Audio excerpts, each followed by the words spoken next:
James Ortolani with Wilflex Inks. Tyler Dummett with Workhorse Products. Dave with Dick Clark Associates. Alan Howe with Sadi Chem.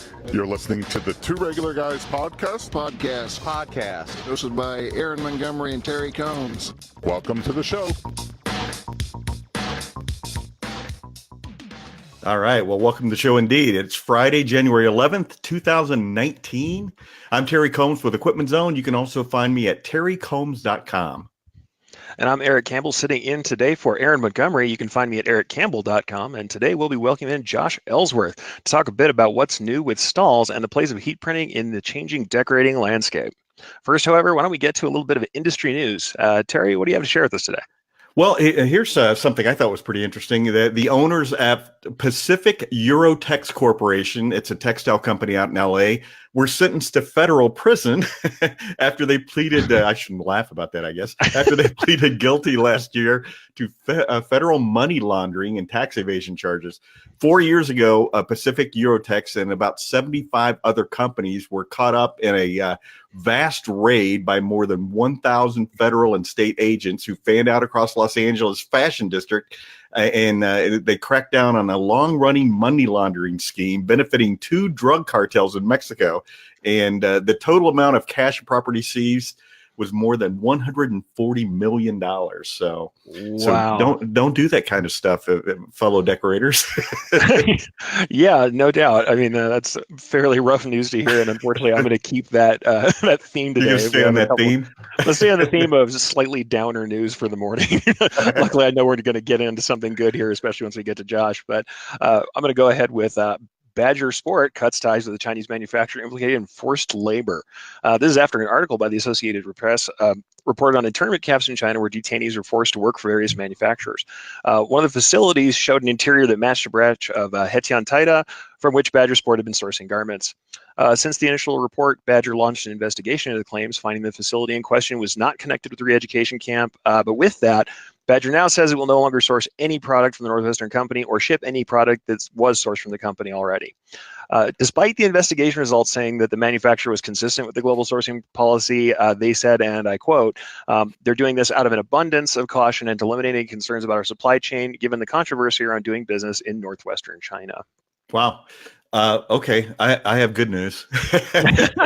It's about time for some good news. That's rough. I mean, people care about where their garments are coming from, folks. That's one thing. Yeah, absolutely, and that's always consideration. You know, when you're bringing in product from countries like China. So, but Screen Printing Magazine congratulates the 6 winners of the inaugural Rising Stars Awards, which shines a light on emerging talent who has become proven leaders in the specialty graphic industry. The honorees, all of whom are 35 or younger and work for printing companies, were chosen based on their professional accomplishments, fresh thinking, contributions toward industry advancement, commitment to excellence, and impact on their organizations. Let me read through the winner list real quick here for us. Yeah, the winners are Dominic Rosacci, Danny Gruninger, Isaac Ming, Megan Griffith, Matt Shaw, and Tyler Dowdy. And you can read bios of all of them and a link on the Two Regular Guys website. It is awesome. Good to see people who are new, young leaders kind of being recognized. Absolutely. And to see us moving into that next generation. And I want to go ahead and say good morning to everybody who's coming in. We have Rich, Don, Todd, and Cheryl. Everybody saying good morning. Happy to have you guys all here. You're about to learn quite a bit from Josh once we get going. But the other thing you're going to learn is a little bit from Terry. Stay tuned at the end of the show for 5 things. Terry is going to be sharing 5 things to consider while deciding on industry seminars and classes, something near and dear to our hearts since we're both I was just going to say the same. Exactly. We were before the show. You and I were talking about, man, can you believe it? Next week we're going to be right back into trade shows, and we'll be in Long Beach, California, doing the ISS show and doing some seminars. So we'll be broadcasting. I'll be sitting in my hotel room there, and Aaron will be on the board from St. Louis. So, Absolutely. I do want to say thanks to everyone who's tuning in today. If you have an idea for a future show, go to our Contact Us page at 2regularguys.com or reach out to us on social media. We're everywhere as 2 Regular Guys. And if you're catching this live video via Facebook, Jump in, participate. We'd love to have your questions and comments. Absolutely. And the other thing would love to have is your consideration for sponsorship. It's a new year, and we are definitely looking for new sponsors. So if you'd like to be a part of supporting the Two Regular Guys podcast and have your message heard by decorating professionals everywhere, check out the details at tworegularguys.com/sponsorship. And now we're going to go ahead and bring in the star of the show, if you ask me today. We have Josh Ellsworth coming on. Josh is the VP of Sales for Groupe Stahl and writes a column for Printwear. He's also a regular contributor to Impressions Magazine, best known for his work as an educator. Josh has delivered educational seminars at trade shows around the world, including Imprinted Sportswear shows, SGIA, FESPA, Advertising Specialty Institute, and NNEP. We could go on and on talking about Josh's accomplishments, and everybody definitely knows Josh already. If you haven't seen him, you haven't been to the shows, but we would like to welcome him onto the show. Welcome on today, Josh. Josh, are you there? I think I'm in now, right? It gave me the 3, 2, 1, game time. That is me being bad at the board, everybody. I forgot about the 3 counts, so Josh is now finally in with us. Well, welcome to the show, Josh. Yeah, I appreciate you guys having me on. I'm super excited for all of our conversation today. It's always a pleasure to join the Two Regular Guys podcast. So excited. All right, super. All right. Well, Josh, let's just start off by talking about new developments at Groupe Stahl. What can you tell us about the latest and greatest from your company? Yeah, so at Stahls, we are the world's largest manufacturer of heat presses and heat transfer materials. So we have a lot of innovation on both sides of the house, whether that's in the machines or the transfers or materials themselves. From the transfer side of things, we have new heat transfer films, seeing a lot of different special effects and unique finishes coming out, more lower temp adhesives that are solving challenges for decorators.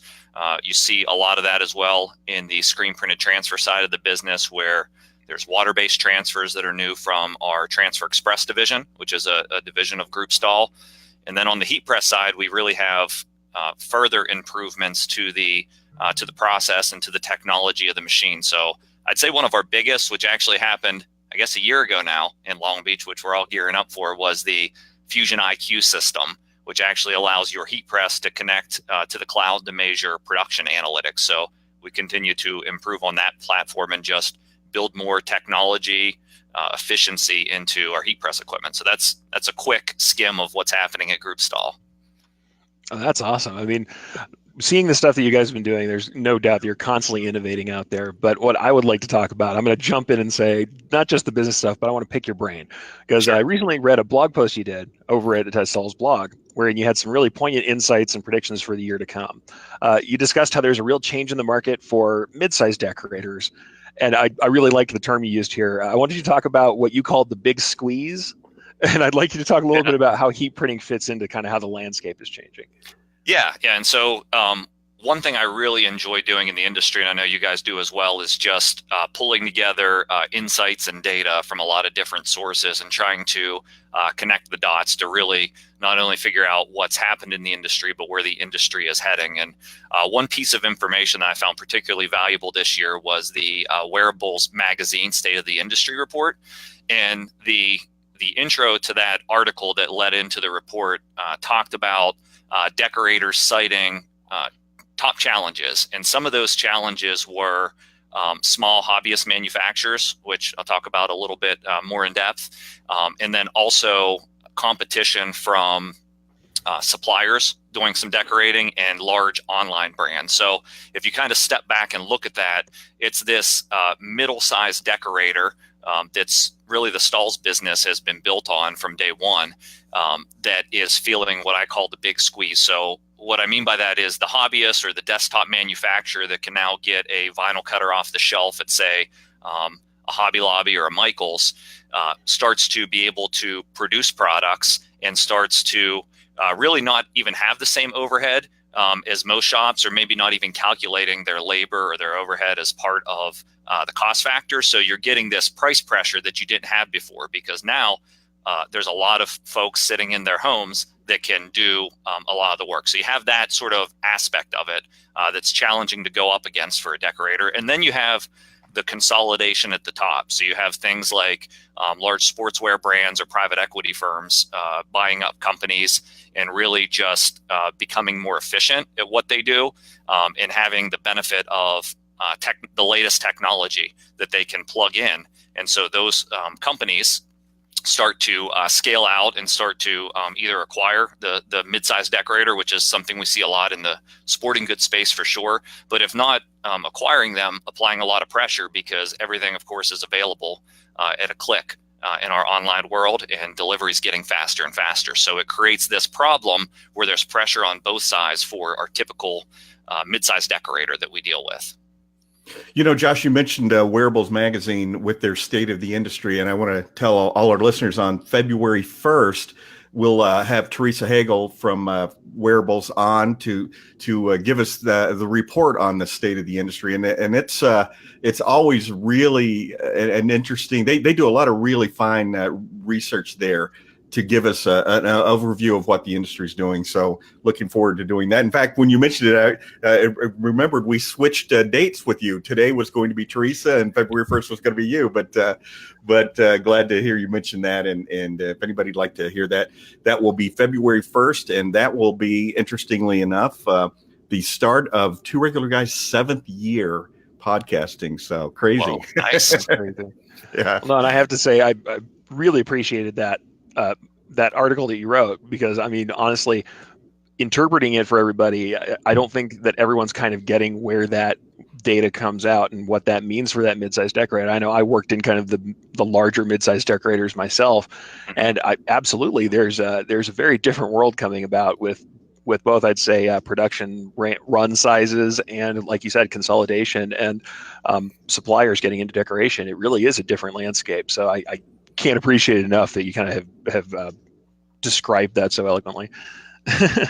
Yeah, and I think that one thing that I want to point out is, because if you just hear that, it's not all doom and gloom. It just means that for that mid-sized business that in the past maybe could get away with just saying we just do T-shirts or business as usual from year to year, you really need to get a little bit more strategic in your planning and defining who your customer is going to be, what customer you want to have, and then building an offer that the customer identifies with so much that some of the competitive pressures that becomes other suppliers or even price pressure starts to dissipate a bit. So I think it just means we have to be a little sharper as mid-sized businesses about what we're going to accomplish and what we're going to go after. Well, I think that's really the essence of it, isn't it? It's targeting. I mean, the thing that we can see from this is if they have these two very different segments, there is a segment there for the mid-sized decorator if they're willing to look for it and really aim it, like you said, be focused about it.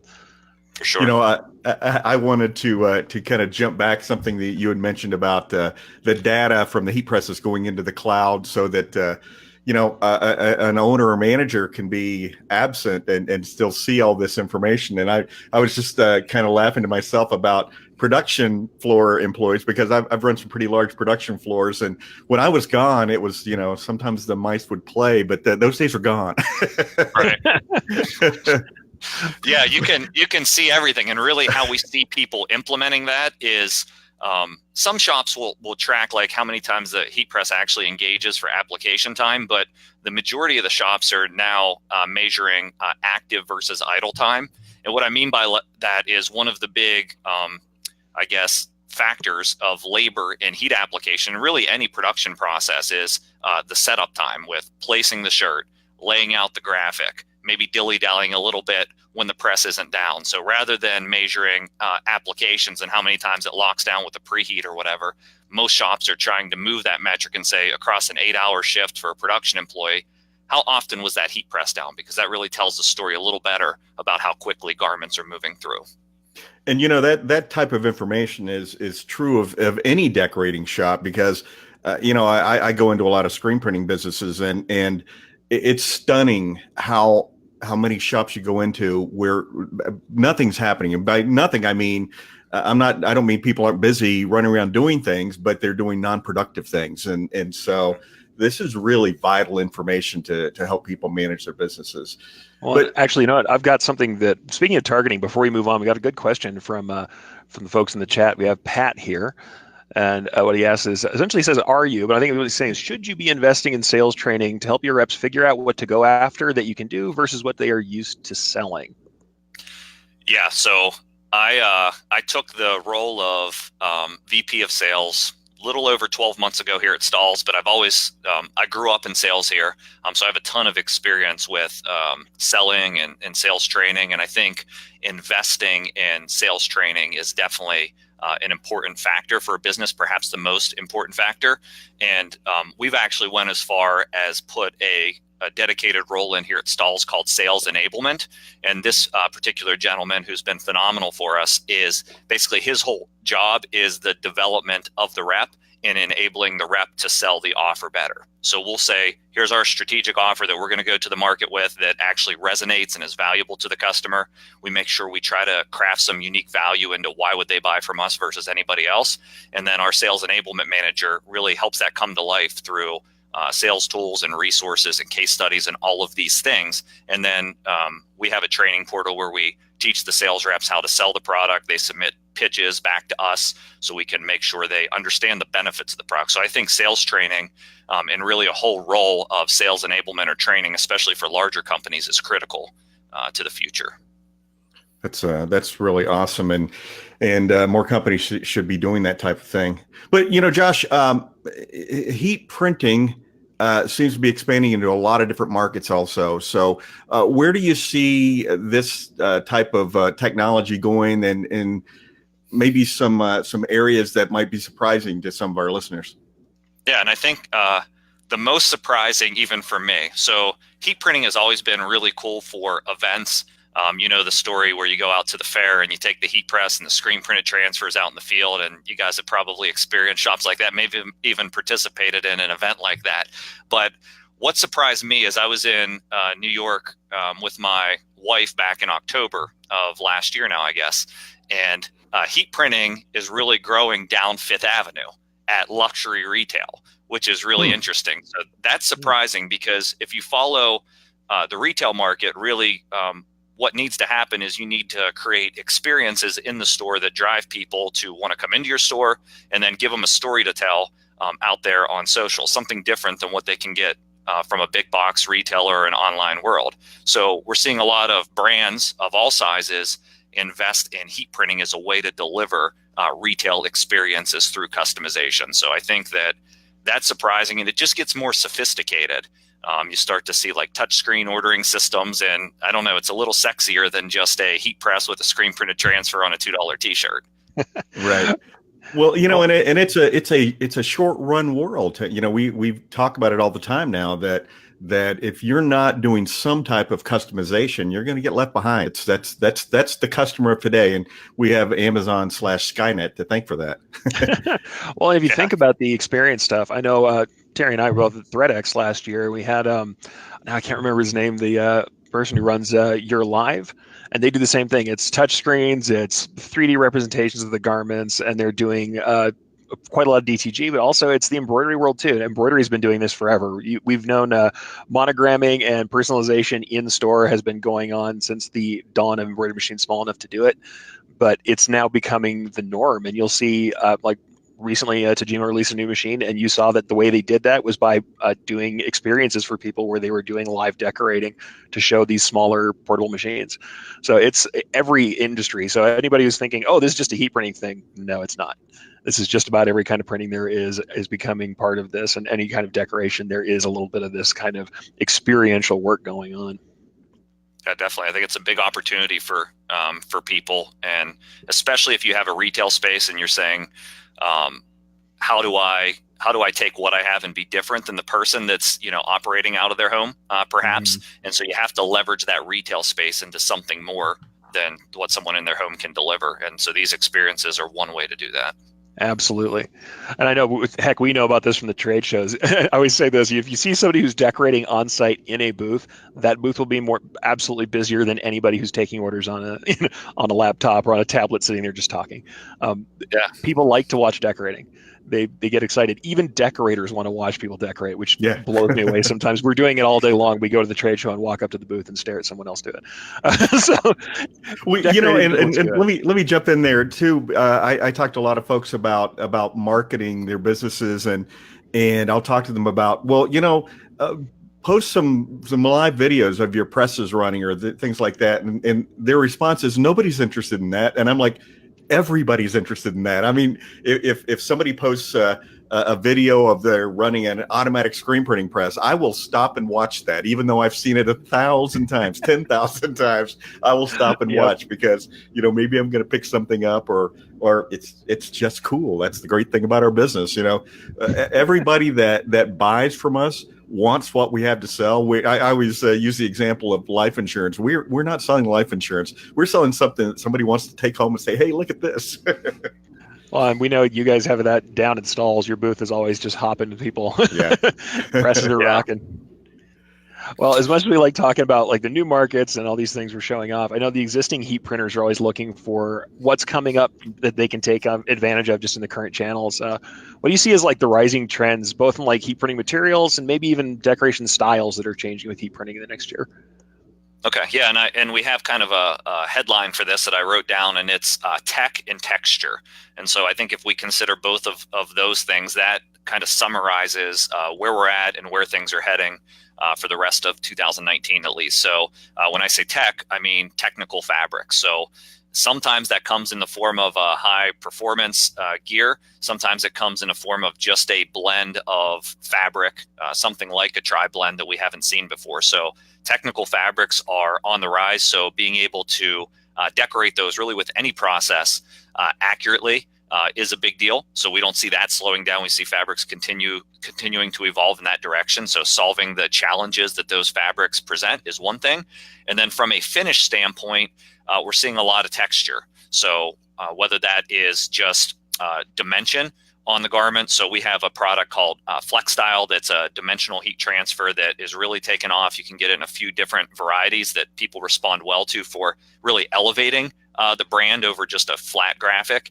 And then we're also seeing heat transfer films that have a little bit more of a tactile sort of experience to them. So people want something different. I think that's the summary of why we're seeing both of those trends being driven. Aaron and I had the opportunity to go to your press conference at SGIA, and everybody needs to go by the Stahls booth. And if you're going to be in Long Beach next week or whatever show you go to, because the applications you guys were doing were just tremendous, and it was just amazing to see. And Eric, they had an open bar also at their press conference, and we were sorely impressed by that. Our good friend Dane Clement was bringing beers over to us regularly as we were watching the show. So, but it doesn't hurt anything, though. I mean, you can't fault wanting to see the samples and the stuff that's being done in the Stahls booth. And honestly, it's something that people should recognize for their own business as well. If we were talking about these experiences and maybe customer-facing spaces, if you have a retail location, if you have walk-through traffic, make samples. Don't wait on it. Don't use generic stuff. Make samples. Make interesting things. Let yourself play with that stuff a little bit, because I can't tell you how many times in a real world scenario I have sold based entirely on somebody seeing a technique or something that I was playing with that I threw a sample on the wall. They're like, I want something like that. And you increase their order or get an order based on that. And funny enough, it doesn't even have to be what they're actually going to do down the road. They'll see something interesting, think you are an artistic or interesting decorator, and they'll roll with it and just choose you based on that. So look at the stuff that they're doing at the Stahls booth and see what you can do as far as these new materials. It's really interesting, and it really does solve problems. And don't forget to go by Transfer Expresses, which is a Stahls company, because I have a lot of really good friends over there. So,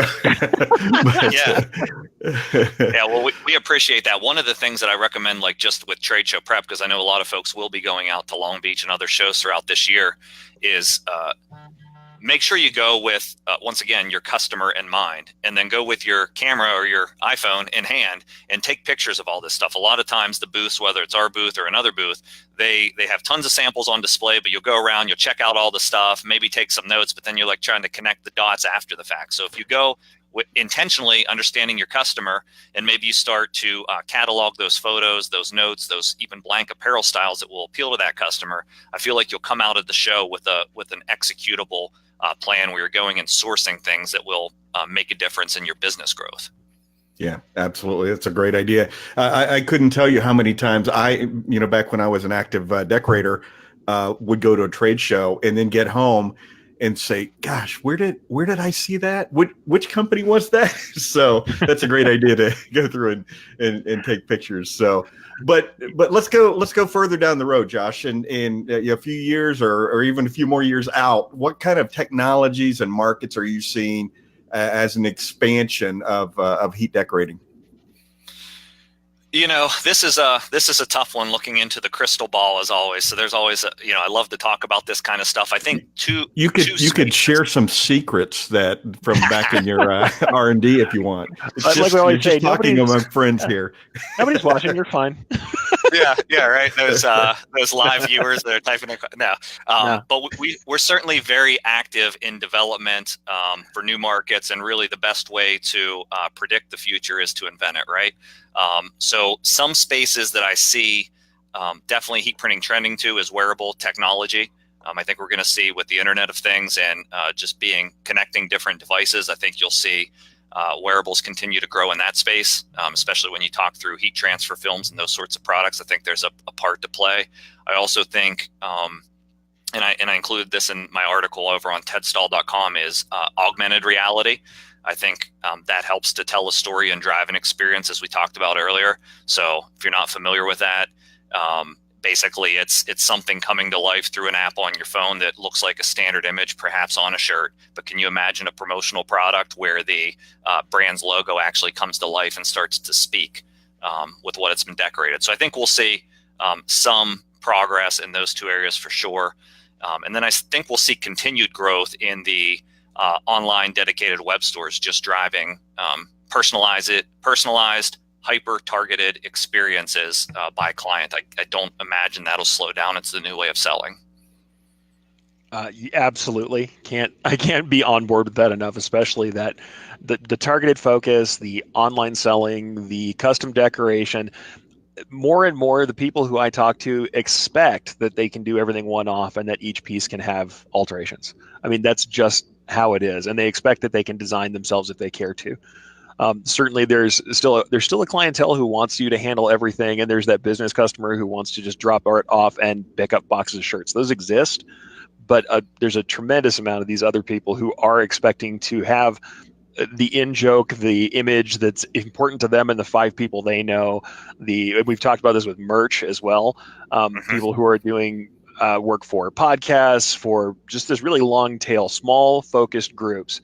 And then I don't know if you're also talking about, like, everybody sees this, and we all make jokes about these things because some of them are goofy. The programmatically generated T-shirts where it's like, only a mechanic born in February could understand how I live when I go to Daytona. Like those shirts are still here, and every time I laugh about one of those, it's almost like clockwork. I laugh or make a joke about one of those things, and then someone else will share one on my feed going, check this out. And I'm like, nope, It works. That targeted focus works. And I think that speaks to the growth in the advertising platforms as well. So if you look at advertising spend and where that's happening, you see, of course, Google and Facebook dominating the growth in that space. And both of those platforms allow a business owner to get down to something as specific as a mechanic born in February or whatever. And so it's fueling sales opportunities that previously did not exist 5 or 10 years ago. So it's definitely a viable strategy, and you're seeing more and more companies that pop up that are just creating incredibly targeted audiences and just having many of those and many campaigns going at once. Oh, absolutely. I think with automation, with technology as it is, it makes it possible for us to do that kind of decoration as well. And I'll also say to everybody who's an embroiderer, since I'm token embroidery guy, so I jump in here and talk to all the embroiderers out there. If you're going to be adding printing, I mean, very, very much give heat printing a look. A heat press should be an immediate buy for most embroiderers if they're looking to add any other kind of decoration. Like Josh said earlier, you can't just be the person who does X item anymore. And a good way to expand definitely is to check out heat printing. It's something I certainly have done with small shops before. Is say here's how you can get versatile really fast, and heat printing is where that's at for small and mediums. So I mean, definitely look into it. And just to add to that, something else we're hearing, and I think this was cited in the State of the Industry report, just to kind of further lob it up and lead into that for you guys, is shops are having problems finding labor, particularly skilled labor. And I don't want to say heat printing doesn't require skill. There needs to be some knowledge, but it's comparatively speaking, the technology is built into the transfer, and it's pretty easy to find labor for it and scale versus some of the other more technical processes. Absolutely. That is something I've found too. We've had a lot better time getting people, also honestly, getting people past their fear of doing a new technique. With heat printing, it's a lot easier to move even your existing people into that space. Mm-hmm. I talk to people, of course, when I'm at trade shows, I'm selling direct to garment printers. And when people say to me, gosh, I just don't know if I'm going to have a market. I just don't know if I can make this kind of investment, without knowing. I send them straight to you guys and say, you need to go talk to the folks at Stahls, that you're going to be able to get into the industry on a really good budget and get your feet wet out there and see what that market is that you have in mind does. It's a really great opportunity to inexpensively become a decorator. Sure. Absolutely. So speaking of everybody going out to the trade shows and seeing what you're doing over there, I want to give you one more chance to kind of let us know, since Long Beach is just knocking on the door. On this immediate note, what can listeners expect to see from Stahls in Long Beach, and what do you think they should be looking forward to when they come to the booth? So first, a really big booth with a lot of capable people that are standing by to help. And I think that's the biggest, and it's there's a lot of products, so we can talk a lot about products, but for me, it's more about the sales experience and the people that we've been focused on. So what you can expect to get in Long Beach from Stahls is, when you walk in, a rep that's going to connect to your business goals versus just trying to sell you a product. Similar to Terry's recommendation with sending somebody back over. So we're a pretty well networked company in the industry. If our technology is a fit for you and it aligns with your business planning, you can expect to find probably a collection of products that will work, even equipment. If it's not a fit for you, you can expect us to refer you to another vendor that we have a good relationship. So I would say something that aligns well to your business. There'll certainly be a lot of products. We'll have a huge educational space within our booth where we're putting on seminars every hour on the hour. So just a lot of education, a lot of helping customers and trying to talk to as many as we possibly can. That's awesome. I know, certainly, once again, the word education never misses. We say education at least 10 times every episode, and with good reason, folks. So absolutely get out there, take advantage of that education that you're getting from Stahls, because it's quite useful to get out there and get people. Plus, you can ask questions. I know people come in and they hover around the back of these education spaces. I know they do it with you too, Terry, over at Equipment Zone, same thing. They'll hover around those spaces kind of waiting. People want to answer your questions who are there, because if they can provide a solution, it's good for you and it's good for them. So definitely get in there with those questions and be ready to ask, be ready to find out what's going on. All right.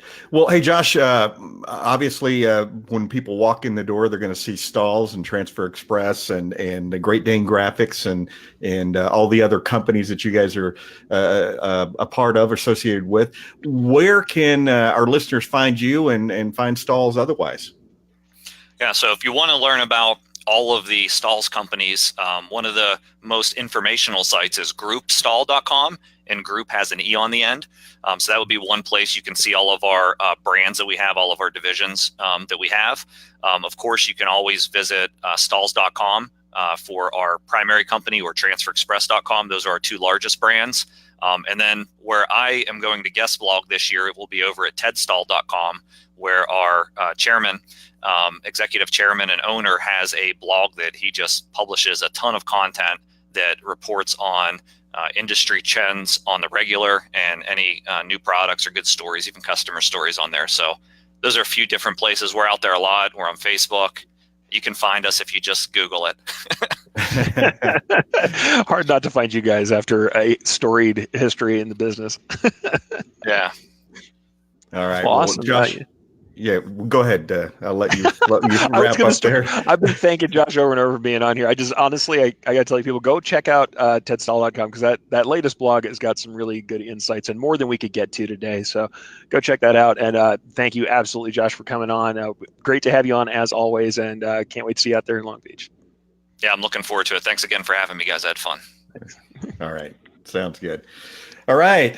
Well, always great to have Josh on. He's always a fountain of information, and definitely stop by the Stahls booth if you're going out to Long Beach. They'll have a lot of really cool things. And Eric, the when I was referring to the different applications, they're just doing the coolest things over there with dimensional transfers and things like that. And one thing that wasn't mentioned that Stahls has introduced is the upper and lower heating elements on a heat press, so heating from the bottom and the top, which is an interesting application.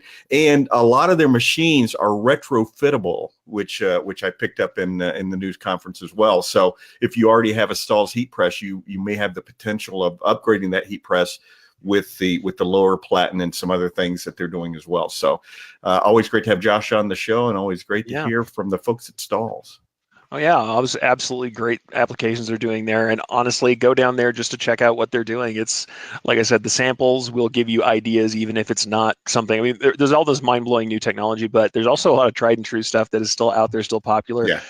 The old tackle twill applique has never gone away. In fact, I see tackle twill felt applique all the time. I see the rip away applique for embroiderers. You go out there and use a heat transfer material as an applique, and you can tear away the excess and heat press it.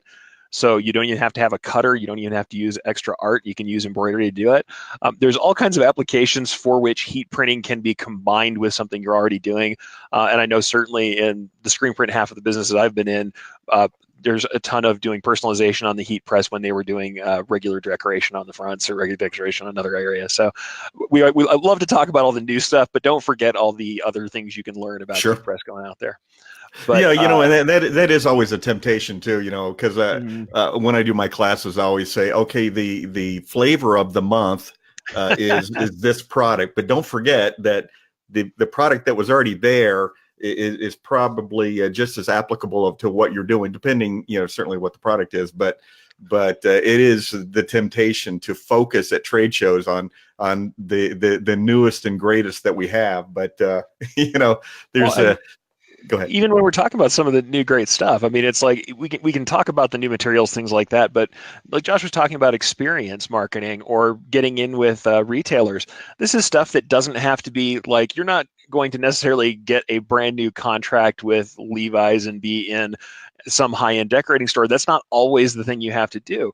I can't tell you how many times we've had people making money monogramming at a department store. Like there are things that seem pretty archaic that you might not think are like that, but you can still get these opportunities together. Or honestly, just having some live decoration in your own showroom instead of just having it all in the back in production. So some of these things that we talk about, you don't necessarily have to have touch screens and 3D models and rendering to make this stuff happen. There are still things to be learned from these new models, even if you're not going to jump into the deep end and have all of the rest of the technology that goes with it. So it's, like I said, flavor of the month, certainly, but there are always things to be learned. And when it jives with the kind of soul of what marketing is and what the experience and sales world has always been, it's something to look into and see, hey, how can I apply this in the way that fits my shop? Yeah, and speaking of tried and true for screen printers, the doing events like my example is always softball tournament. You print up a bunch of shirts, and guess what? It rained for 3 days, and so something screen printers have done for years and continue to do is they'll print a bunch of transfers or purchase transfers, and you show up with your heat press, blank shirts and transfers, and off you go, and something as simple as that, your customer there standing at your booth is really amazed to see even a simple process like applying a transfer with your heat press right there in the booth. So yeah. No, classic. Really, it's a classic way to do things. Just we're adding layers of technology to it and trying to get back to this point where we understand people are spending money on experiences, not just on items. And especially, you'll hear that frequently when people talk about millennials. They say millennials are buying experiences. Funny enough, this can still constitute an experience while you have a product on the back end. Sure, absolutely. So, All right. yeah, let's go ahead and get on with the rest of the show because I'm kind of excited to talk about this next topic. I want to hear your 5 things, Terry. Okay, my 5 things to consider when deciding on industry seminars and classes. In other words, hey, should I go to this seminar or not? And my first one is, what is the speaker's background and experience on this topic? You can certainly look up anybody today and find out what their background is. Number 2, is this seminar educational or is it a shadow sales pitch? And that's going to be important because if it's a sales pitch, then you're only going to be getting half the story. Number three, I'm sorry. Will the presenter offer real world examples? And I think this is huge because, you could talk about this is how you do it, but if that presenter can give you an example of somebody out there in the world doing it, that's going to be so much more valuable and more applicable to what you're trying to do. Number 4, you can't likely attend every session, so go through all the seminars that are being offered and prioritize what's going to be the greatest benefit to you and your company. And last, number 5, what are the questions I want to ask? In other words, before I go to that seminar, make a list of questions. And the reason you do that is if that particular question isn't answered in the presentation, there's going to be an opportunity at the end to ask those questions. So make sure you get all your questions answered. So those are my 5 things, and I'm sure you have comment on all. I may, because as you know, we all know we're both going out to teach over at Long Beach, and I can't stress enough that that you should be looking into people's backgrounds. I know it's something that I always say. The very first slide I always show is a big goofy picture of me behind an embroidery machine, looking longingly at some thread because apparently I just stare at thread all day. But anyway, where essentially I'm like, who is this guy? I'm like, you might have read X thing I did in a magazine. You might have seen me doing this or teaching, but the person who's in front of you that you should worry about is the person who spent almost 20 years decorating, because that's what makes the difference. Now, there's a lot of people who have less experience who still have things to teach, and that doesn't mean that you have to have a couple decades under your belt or more to teach something. It does mean that if you've got somebody in front of you and it's obvious that they're giving a sales pitch and they haven't been on the floor, they haven't talked to people who have. It's something to think about. Not everybody has been in the place you need to be. And also definitely the shadow sales pitch thing. I have been in a few of those. It doesn't mean you can't get information from, say, like a vendor specific thing. You absolutely can. You just have to look for the ones who are going to give you that information and who are willing to talk without going directly into the sales. Well, and let me throw something else out there along those lines about the shadow sales. If the seminar is free, you can assume that there's going to be some level of selling, because that speaker, that company that's presenting that seminar, they're probably paying for that time and that space, and they want to get some benefit from it. So, and some seminars out there are free and some are for a fee, and nothing's free in this world. So what I'm going to say is something I'm actually going to steal one of your things that you always tell everybody. If you go to these things, especially if you're going to a paid seminar, go in there and try and get one absolutely useful item. If you can remember one useful item from any seminar you've been to, you've probably made your money back. That sometimes people will talk about what they pay to go to a seminar, and I think about the things I've learned even just talking to people who are teaching there, despite all the experience I have. And frequently, there's one thing they say that may be a cast-off that I know will save a company hundreds, if not thousands of dollars in the next couple months, let alone over the course of years. So jump in there, take notes, and learn one thing. Meet one person. Anytime you go to a trade show, I know you're also justifying your cost to be there. So it applies to networking, it applies to education. Go in there, meet one person, learn one thing that's actionable that you can bring back to your shop, and honestly, it will make up for the difference what you need to pay to get in. So definitely do that. Well, if somebody walked up to me and said, hey, listen, I could guarantee you I'm going to give you this piece of information that's going to help you or your business. Would you pay me $25 for it? I'd be like, yes, here's All day $25 long. right now. Thank you. Well, All day that's long. what seminars are all about. Absolutely. So yeah, get in there and do that. Plus, I know people like you and me, we're used to answering random questions that don't have to do with the seminar. You're not going to offend people generally. We've probably heard it all. So jump up, ask a question, and I know personally what I like to do is make sure there's some time where people can walk up, because I know not everybody likes to throw their hand up and yell in front of the group something that they've messed up. I understand that, but we've all messed up. If you got to come up after the class while we're packing up and have that quick Q&A, that's all part of the deal. Sure. So definitely Absolutely. have those questions ready. Just because we're teaching on a topic doesn't mean an adjunct question that's related is not welcome. So come on up. But Right. certainly I know some of us we've all had the one person who tears a session up by consistently interrupting the thing we're trying to teach. That's not great, but nobody minds a good question that's going to help the group. Absolutely. Hey, Eric, let's talk about Bound to happen at least once. Yeah, exactly. Let's talk about some upcoming events that Absolutely. two regular guys on the road, so to speak. I know that Aaron is tomorrow going to be doing his small business Saturdays, and that's going to be at 11:30 Eastern time. And you can go to facebook.com/aaronmontgomery.info, and that's all going to be on our website. His presentation tomorrow is SEO in 2019 with Will Hankey, I believe is the name. Yeah.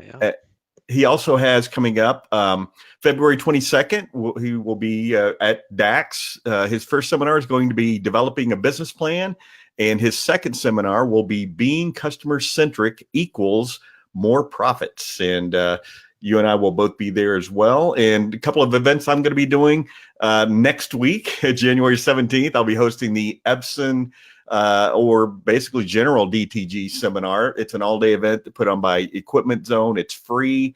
You can sign up at the Equipment Zone website, and it's going to be at ISS Long Beach. Saturday, on the 19th, I'll be presenting The World Says I Should Be a Digital Decorator. And so I'm going to be talking about that, and something we talk about here on the show. I'll of course, be in the Equipment Zone booth for the duration of the show as well. And January 31st, I'm going to have a pretty busy couple of weeks here. I'm going to be doing the Epson F2100 DTG class before the NBM show in Phoenix. And of course, I'll be driving to that one. February 1st and 2nd, I'll be exhibiting with Equipment Zone here at the NBM show in Phoenix. You can find that at thenbmshow.com. On February 7th and 8th, here in Phoenix, I'm going to be doing the DTG Academy. It's a 2-day event, and lots of not only machine information, but lots of information about how to sell your product on social media, that sort of thing. And February 16th and 17th, my complete screen printing business course will be at Atlas Screen Supply in Chicago. And, we can go on and on. All my upcoming events are on terrycombs.com under tour dates, if you want to take a look at that. Eric, what do you have coming up? All right, I've got significantly less than Terry's got coming up, but that's no surprise. And I just stopped. I have a whole list of things there. Everybody has to get it on that stuff. There's so much stuff going on from Terry. And we got lots. By the way, I want to say before I go on to my stuff, we have so many great comments in the chat, and I haven't been able to get all of them up here. I'm going to grab just a couple of them before I finish out and talk about the events I've done. We have Dot Tone Dan Campbell. We know him. He said, "Experience, that caught my ear. Most any shirt purchase is a tangible memory about your experience." So that's something I wanted to bring up. That is absolutely the case. As a great comment from Dan. And then we've had some people who just said they hate the shadow sales pitch. That's Alan Howe, our friend, good show friend Alan Howe, is talking about the shadow sales pitch. And honestly, yeah, we understand the shadow sales pitch is rough. What I'd like to say is that there are companies, I know we heard from Josh talking about Stahls, certainly, and Terry, I've been over there with Equipment Zone. There are companies who are doing real education in the booth. Are they going to show you the package that you can buy to make that stuff happen? Absolutely. But there are companies out there doing real education in the booth. The thing is to go in there and understand, that there is some selling on the table. And if you do that, usually you're good. Now, admittedly, we've got some that are funny. A good friend of mine here, Nida Klein, jumped in and said, I met a guy who's selling auto digitizing who said manual digitizing is a thing of the past. Embroiderers? No. Manual digitizing, not yet a thing of the past. Auto won't do everything for you. So yes, admittedly, watch and make sure that people aren't just pushing without saying what's going on in the industry. But definitely, there are people doing sales who are also doing real education for you. So jump in, bring your notepad, keep an open mind. So with that, I'll go ahead and do I did shadow Alan Howe's seminar once. I walked into the back of his seminar when it was starting, and it was a seminar on how to avoid dye migration. Basically the dye of the shirt entering into the ink. When you're printing on polys and things like that. And and I just walked in, and Alan stopped talking, and I said, "Just print cotton." Mic dropped and walked out. That sounds like something you would do. No, Alan was a good sport about it. Yeah, I follow fairly frequently. I follow Jimmy Lamb, and let me tell you, I understand having someone give you some shade on the way on the way out the door before you do your stuff. Exactly. We mess with each other a little bit on the show floor. Anyway, so I am also going to be out at the shows in about a week. So you're going to find me January 19th. At ISS Long Beach doing the scientific stitcher measurement and testing, where I'm going to be talking about how measurement, controlled testing, and thinking a little scientifically will make your testing quicker in digitizing and embroidery and allow you to iterate and get better results. January 20th, I'll be teaching embroidery pricing models explained, where I'm going to talk about embroidery pricing models, and I'm not just going to give you an Excel spreadsheet. I'm going to jump in and talk about the theory behind the pricing so you can get an idea of how you should be pricing and why people do it the way they do. And then also, definitely, DAX Kansas City is coming up. Already talking about DAX Kansas City. February 22nd, the digitizing difference, foam, gradients, and performance wear. Doing 3 segments where I talk about 3D foam, dimensional embroidery. There's some difficulties there. Gradients, everybody has trouble doing color gradients. I'm going to talk about it and let you know the good and bad news on gradients. And then performance wear, embroidery and performance wear is difficult, so we'll be doing a whole segment just to get that done. And then on February 23rd, a much shorter one, I'm actually getting to do 2 this time at DAX, and we're doing patch making for fun and profit. So another thing that a heat press is great for, patch attachment and doing adhesives on patches. We'll be talking about how to make patches on any embroidery machine so that you can do short run patch runs. Every time I have taught digitizing for any other reason, digitizing or embroidery, anything, if I have a patch sample out, somebody wants to learn patches at the table at the Q&A. So to this time, Right. Finally, hour and a half come by, I'll actually just talk patches the whole time. We won't have to wait for the Q&A to do it. Hey, Eric, I did want to jump back into mine. I skipped over one. My first screen printing class of the year is going to be at Workhorse Products here in Phoenix. And that's going to be January 26th and 27th. We still have some seats available for that if anybody's interested. Awesome. And real quick, I want to mention a couple of trade shows coming up. PPAI Expo is going to be in Las Vegas. That is this weekend, January 13th through the 17th, so into next week. ISS Long Beach that we've been talking about is January 18th through 20th. You can find that at ISS Shows, plural, ISSshows.com. If you haven't signed up yet and you need a pass to get in, because right now it's $45 to get in, send us an email at Two Regular Guys, and we'll send you a code that you can get it for free. Creativation here in Phoenix, January 19th through 21st. I never have events in Phoenix. It's crazy. NBM Phoenix is going to be February 1st and 2nd. ASI Fort Worth is going to be February 5th and 6th. And then ThreadX, powered by SGIA, that's going to be in San Diego. The Two Regular Guys will be there February 17th through 19th. And then, of course, DAX Kansas City that we mentioned to wrap this up, February 22nd and 23rd. Right there by the airport in Kansas City. I love when these events are located by the airport. Oh yeah, no, that new location for DAX Kansas City is quite nice. So I enjoyed that last year, and I'm excited to get out and teach at DAX again. Also, we're going to have a lot of our friends who teach here, like Alan, who's in the chat. Alan Howe, he's out at DAX too. So we're going to see a lot of our people out at DAX. So with that, we've come to a close of another show. Really great talking to Josh again today, and just a really great show overall. I love to talk about heat printing and what's going on with education. Absolutely. And I'd like to thank you, Eric, for filling in for Aaron today. And you can find Eric at ericcampbell.com. And next week, we'll be talking with Sue Brown for some embroidery education and embroidery fun. All right. Well, until then, I'm Terry Combs. He's Eric Campbell. And for today, we're the Two Regular Guys. All right.